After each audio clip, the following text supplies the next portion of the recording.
توبہ کی تین اقسام ہیں، تین درجے ہیں۔ اولها التوبہ واوسطها الانابہ وآخرها الاوبہ۔ فرماتے ہیں کہ توبہ کی ابتدا توبہ ہے اور اس کا درمیانی درجہ انابت ہے اور اس کا آخری درجہ اوبہ ہے۔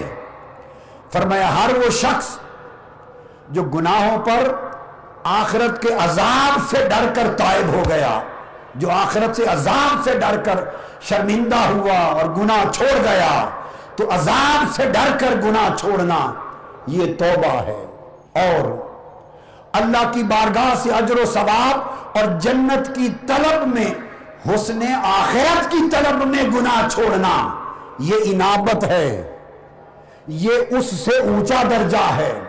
اور فرمایا کہ پھر گناہ چھوڑ دینا نہ دوزخ کے عذاب کے ڈر سے، نہ ثواب جنت کی طلب سے، بلکہ فقط اللہ کے حیا سے کہ میرے رب میں اتنا گنہگار تھا پر تو نے پھر بھی مجھ پر اپنا رزق بند نہیں کیا، میں اتنا نافرمان ہوں مگر تو نے مجھے پھر بھی اپنی صحت سے نوازے رکھا، میں اتنا فاسق اور فاجر اور نافرمان ہوں مگر تیرے کرم کا دروازہ مجھ پر بند نہیں ہوا، میں اتنا گنہگار ہوں مگر تو ساتر اب تک میرے گناہوں پہ چادر ڈالے ہوئے ہے، دنیا میں عزت بنائی ہوئی ہے۔ ایک طرف میری گنہگاری ہے، دوسری طرف تیری غفاری اور ستاری ہے، اس کی ستاریت کا حیا کر کے گناہ چھوڑ دینا، اس کو اوبہ کہتے ہیں۔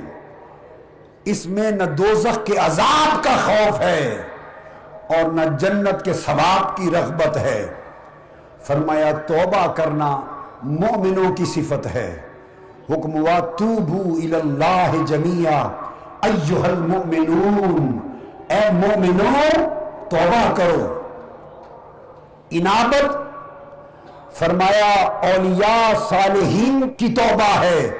فرمایا وجاء بقلب منیب، فرمایا قیامت کے دن اس شخص کا عالم اور ہوگا جو انابت والا دل لے کر اللہ کے حضور حاضر ہوگا، جس کا دل تائب ہوگا اور جس کا دل اللہ کی طرف جھکا ہوا ہوگا۔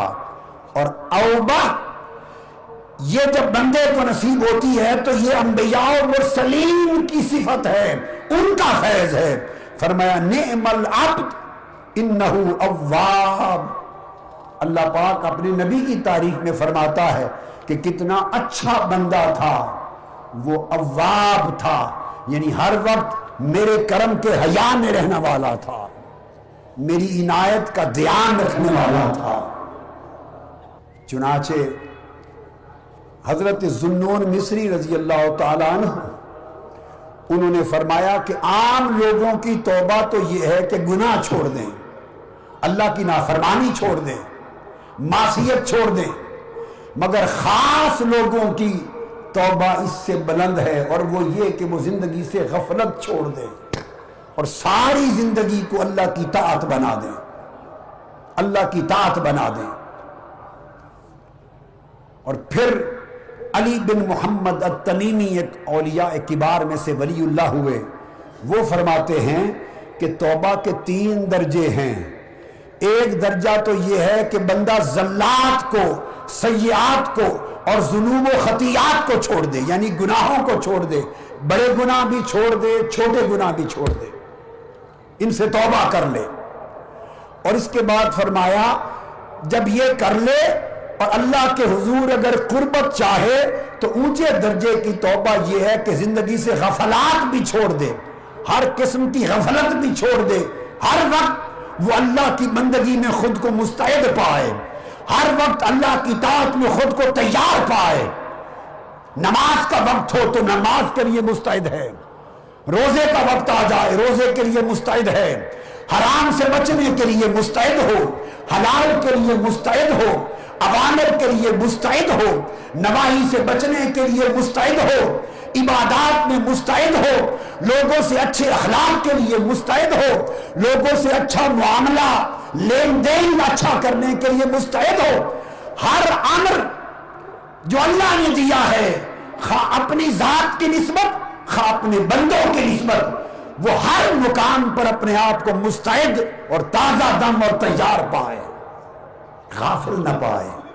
اور فرمایا اس کے بعد اس سے اونچا درجہ یہ ہے کہ یتوب من رؤیت الحسنات، اپنی زندگی نیکیوں سے بھر لے، عبادتوں سے بھر لے، حسنات سے بھر لے، خیرات سے بھر لے، مگر ایسی توبہ کرے کہ نیکی کرے پر اپنی نیکی نہ دیکھے.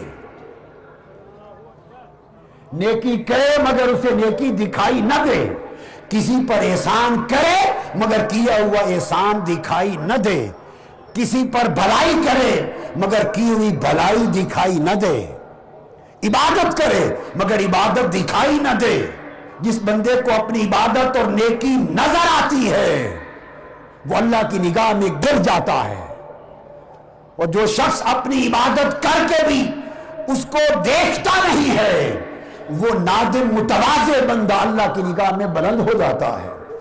اس توبہ کی معنویت کو سمجھنے والے جب توبہ کرتے تو توبہ کے نتیجے میں اللہ رب العزت ان کو وہ درجے عطا کرتا ہے کہ جیسا کہ میں نے کہا پچھلی ساری زندگی کے گناہ مٹ جاتے ہیں اور رب کریم کی بارگاہ سے ایک نیا معاملہ شروع ہوتا ہے.